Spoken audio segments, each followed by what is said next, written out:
Hey guys, welcome back to the channel and thank you for checking out today's video. Today is all about my new 2022 Subaru WRX and specifically everything I hate about it, because there's a lot wrong with this car. There's a lot of things that I think is wrong with the car, and I just kind of wanted to talk about that a little bit, see if you guys had similar opinions. So I've owned the car now for a month. I've put about a little over 2,000 miles on it, so nothing too crazy, but I've noticed a lot of things with the car. So what I'm going to do, I'm going to roast this car. I'm just going to tear it apart and get every complaint that I have about it out of my system, and then I'll end the video by giving it some compliments as well, things that I've noticed that have been good about the car. So let's just jump right into it. So on the contrary to everybody else's opinions, I actually think this is a very sharp looking car. Everybody seems to have an issue with these plastic fender guards, and I really don't mind them at all. I think it gives the car a nice, aggressive look. Of course, a lot of people complain about the rear of the car, saying it looks like a Civic or the massive rear bumper, but with a little bit of modifications, it looks pretty good. So this video is not going to be just a straight video of me roasting the styling of this vehicle. It's going to be a little bit more in-depth and more personal, because everyone's going to have their own opinions about the way the outside of the car looks. This is going to be more, I wouldn't say factual, because it's always going to be opinion-based, but this is more, you know, in the roots, like how is it to own this car, how is it to drive this car, and what are the problems that I'm noticing. So let me start this video off the right way and just get right into the driver's seat, and we'll start talking about some of the driver comforts and some of the issues that I have there. So getting into the vehicle, the first main issue that I'm always going to have with this car, until someone comes up with a different solution, is this screen. Now, don't get me wrong, I do enjoy this screen. I think it looks nice, I think it looks more modern, I think it looks techy, and I really don't mind it. A lot of people think it looks tacky or it doesn't look like it belongs. My gripe with this screen is that it controls too many things for my comfort. The fact that I don't have actual physical knobs down here to turn for the climate control, or actual buttons for the heated seats down here in the center console, and the fact that it is all controlled through the screen is a big turnoff for me. Because let's say I want to turn off the climate control. Well, that was pretty simple, okay? But what if I want to change the direction? I can't just turn a knob. I have to press the button, wait for that to come up, and then choose whatever I want, and then move this slider across the screen to adjust, and see how sometimes it doesn't even want to do that. So sometimes it works, sometimes it doesn't. It's tech. Sometimes it gets glitchy. And so that's an issue that I have with it. And as you can see, I'm just fumbling with it right now, just trying to...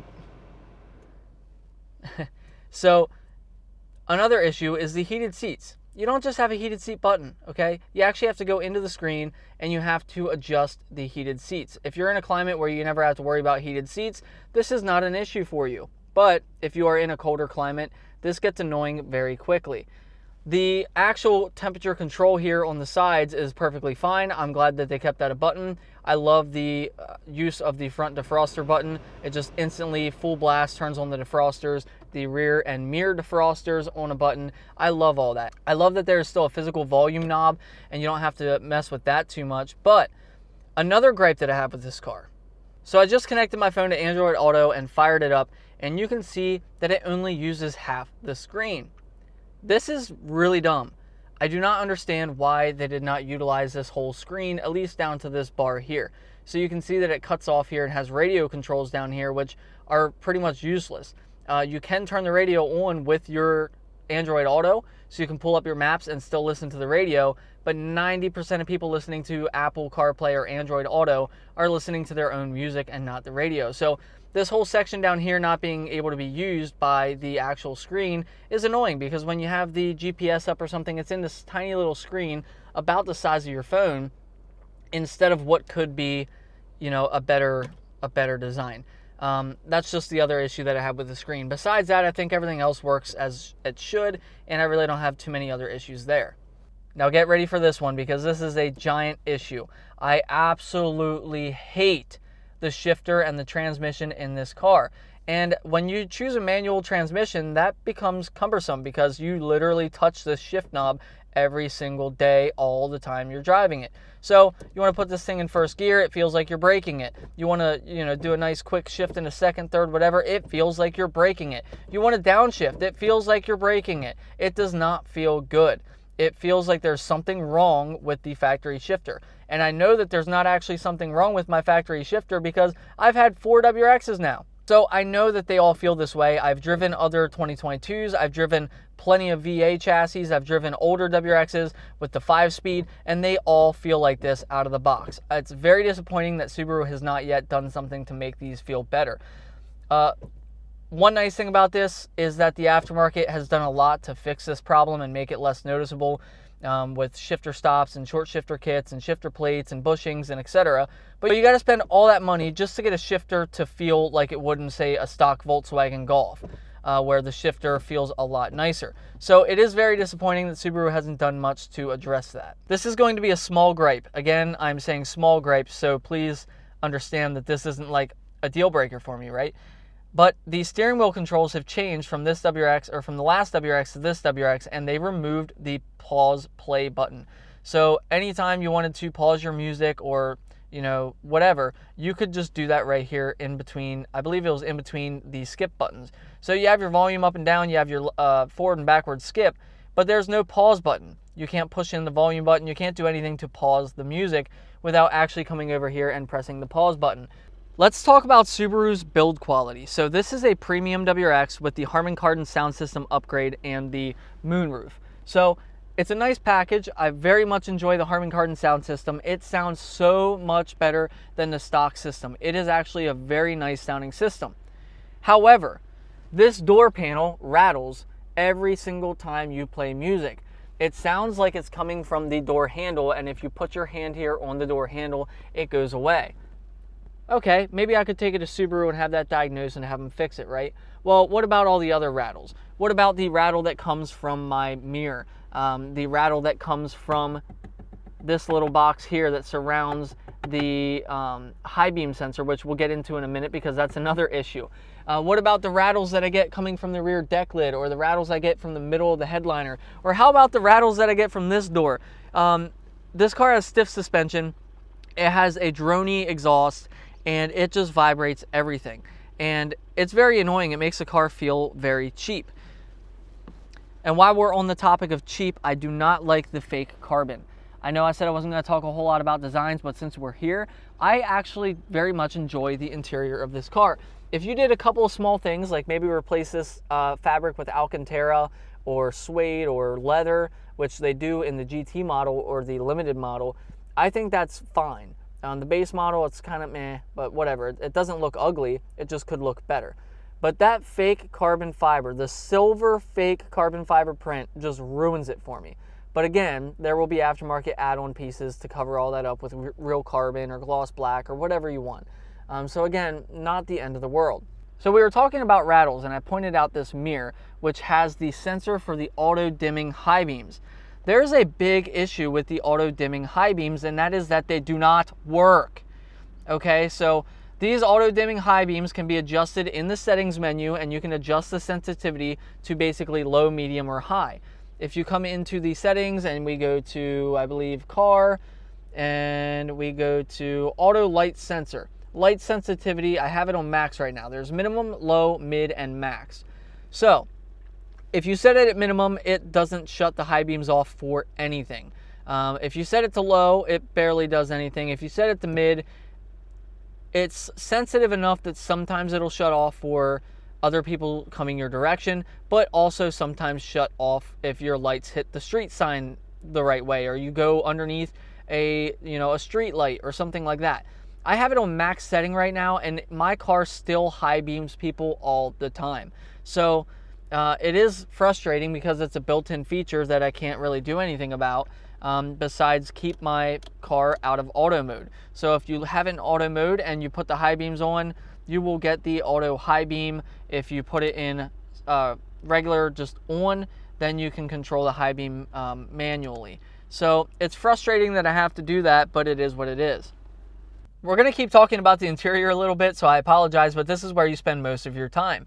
I hate that there's not an actual armrest anywhere close enough for me to rest my arm. If I'm driving the car and I'm holding it with my left and my right hand, or I'm just holding it with my left hand, eventually my arm starts to get tired. Now I could lift my elbow way up here all awkwardly and sit it on this door, and it is very awkward. You can see how my hand has had to kind of compensate to hold this where I have my arm rested on the door. I also can't rest my arm down here on the door panel on this section where it's meant to be an armrest, if I did that, that would be fine, but I would have to drive with my right hand. If I want to drive with my left hand, that is me with my arm on the armrest. I cannot reach the wheel. If I reach the wheel and I grab it firmly enough that I could control the vehicle, my arm is now nowhere near that armrest.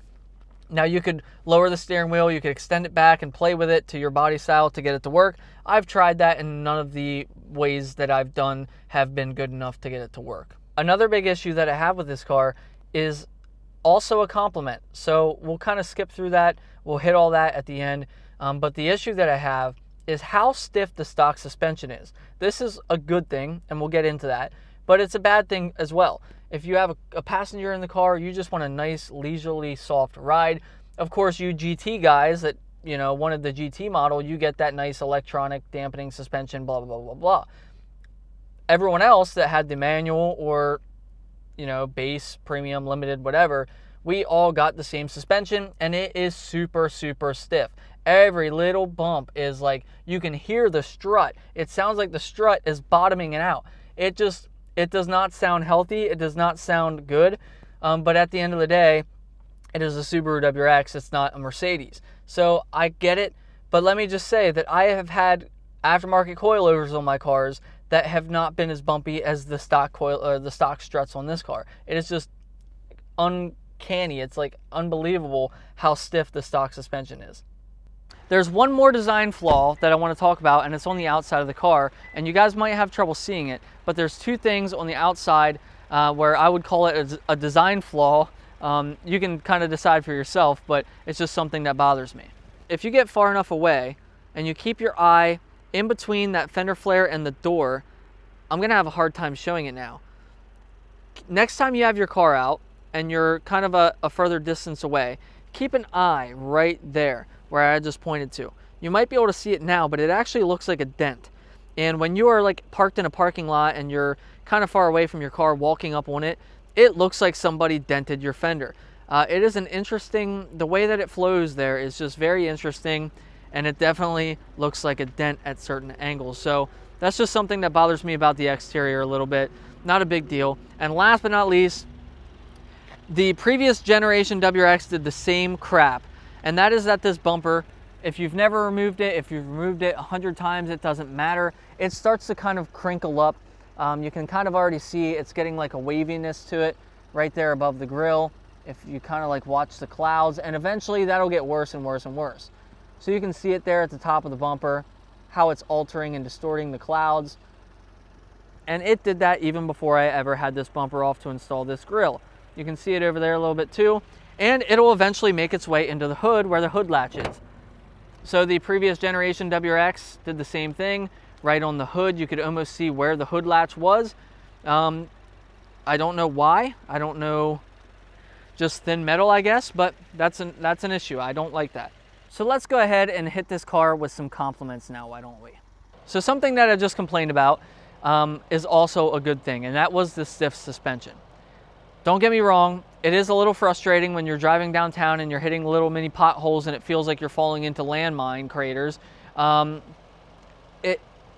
When you're on the back roads and you're going through some windy roads and having a good time, this thing is an absolute blast. When I tell you that this stock car on stock suspension with stock wheels and tires handles better than my V8 chassis did, lowered with coilovers and wider wheels and tires and upgraded tires and all that, I'm not exaggerating. This thing is a beast. Keeping on with the compliments, I think people are finally starting to catch on to why this car is so great, and that is right here. The FA24 direct injected turbo. This thing is absolutely insane. So I've had 3 FA20 cars, and I'm very familiar with the way that they drive, the way their power comes on, the kind of power they're capable of without serious modification. And this has outdone the FA20 in every single way. You're getting similar fuel economy with a larger engine, with much more potential, stronger. Everything about this surpasses the FA20, and that is a very good thing.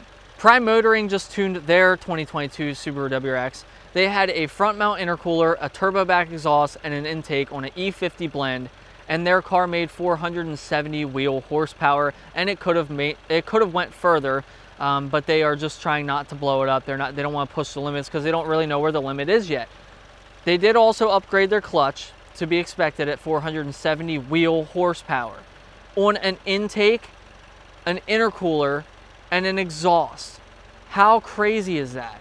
That is unbelievable. That is really promising, and that's one thing that I love about this car. Even in stock form, this engine handles the power, the power curve, everything about this engine feels so much more natural, so much more powerful than the F820 did. When you're just driving this thing around town and you want to pass somebody, the passing power is there, you get instant boost, and it feels really, really good. This vehicle is also very easy and DIY friendly. This is a very simple engine. There's not a whole lot of crazy stuff going on in here. It's a pretty open engine bay. It might not seem like it until you got to do your spark plugs. Pretty much everything in this thing is actually very simple to do. The turbo is on the bottom, everything's easy to get to. The headers are pretty easy to remove. You know, taking the intercooler off and the intake manifold, all that stuff is very simple on these cars. I actually pulled out an engine from one of my F820 Subarus in about 2 hours by myself. I've done transmission swaps, and the hardest part is just having somebody help you lift it up into the car. So they're very simple, easy cars to work on, which is something that I love about them. So overall, guys, I like the design on this car. I like the power, I like the handling, but I have some gripes with it, as I listed, and I'll probably find more, as everybody's going to. But that's just how it is. It's a new car. There's always going to be issues with it. Somebody's always going to find stuff. Maybe there will be TSBs or recalls on some of like the small vibrations and just dumb little stuff like that. If you guys are thinking about getting one of these, I do recommend it. I think it's a good car. It just depends. You got to know what you want. If you want something that's a little bit more raw, not quite as refined, but it's fun, it's a great handling car, this is a good car to pick. If you want something classy and smooth and quiet, you don't want this car. So just know what you're looking for when you're in the market. Don't go buying this car thinking, oh, it's going to be fast or it's going to be whatever, and not take into consideration that it is a Subaru WRX, and Subaru doesn't really care when it comes to those quality pieces. If you own one of these and you have your own complaints or compliments or whatever, we'll talk about it in the comments. So if you guys enjoyed today's video, please subscribe, like, comment, do all the fun stuff. You know, and we'll talk about it. I'll talk to you guys in the comments a little bit about it. But that's it for today's video, guys. I'll see you in the next one.